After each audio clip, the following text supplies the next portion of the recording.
petai, ulang jantung, salad, gobis, betik, ayam asam dan sambal belacan.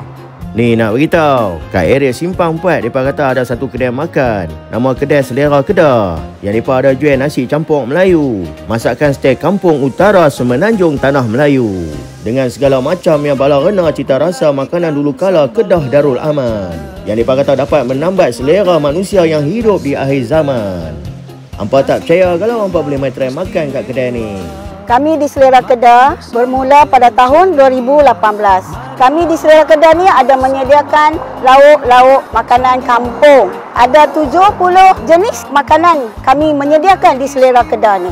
Selera Kedah nikmati bersama. Kat kedai Selera Kedah ni mereka beritahu lok kedai ni memang gila-gila punya banyak. Mereka jual makanan setiap ala kampung punya. Melayu punya masakan yang detail punya. Ada macam-macam segala makneka punya masakan setiap utara punya santapan. Hari-hari mereka duk masak, duk ada lebih kurang 70 jenis lok masakan Melayu yang berantu punya, yang dimasak oleh Chef Rafiza, yang dulu biasa jadi model kelang Motorola, yang gila-gila punya. Yang duk masak kat dapur setiap open minded yang clean punya. Bukan duk masak kat dapur yang tutup sampai apa pun tak nampak. Makanan mereka ni semua stay clean and healthy.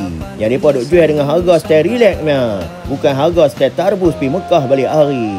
Kami di sini menyediakan lauk-lauk kampung. Yang ni asam pedas ikan pari, RM8 saja. Seput sedut masak lemak semangkuk hanya RM10 sahaja. Gulai pisang semangkuk RM6 sahaja. Kerabu mamplam hanya RM4 sahaja. Teh ais hanya RM1 sahaja. Sirap RM1 sahaja. Teh ais RM1.5.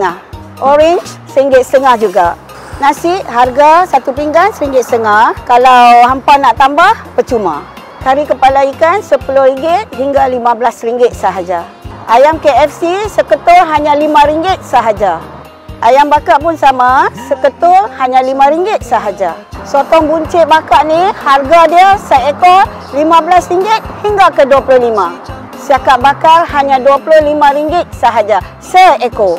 Selera Kedah juga ada menyediakan ulam-ulaman seperti petai, jantung pisang, salad, gobis, betik, sambal belacan dan ayam asam. Hampa boleh main makan lah kat kedai ni. Yang duduk dalam kedai makan memang tak panas. Pasal atas bumbung mereka ada buah ayam apakah duduk percik atas bumbung lah, untuk bagi sejuk lah. Makan serupa macam duduk bawah pokok. Untuk hampa menikmati santapan makanan Melayu utara yang diadun rapi. Style detail yang tak nak ranjau punya. Free punya time hampa boleh main sini lah saya. Pasal mereka beritahu kat kedai ni selain daripada jual nasi, mereka pun ada jual raita. Sambil duk buka kedai makan kot tepi mereka ada jual raita. Hampa boleh main makan nasi. Lepas habis makan nasi, hampa terus boleh pergi beli raita.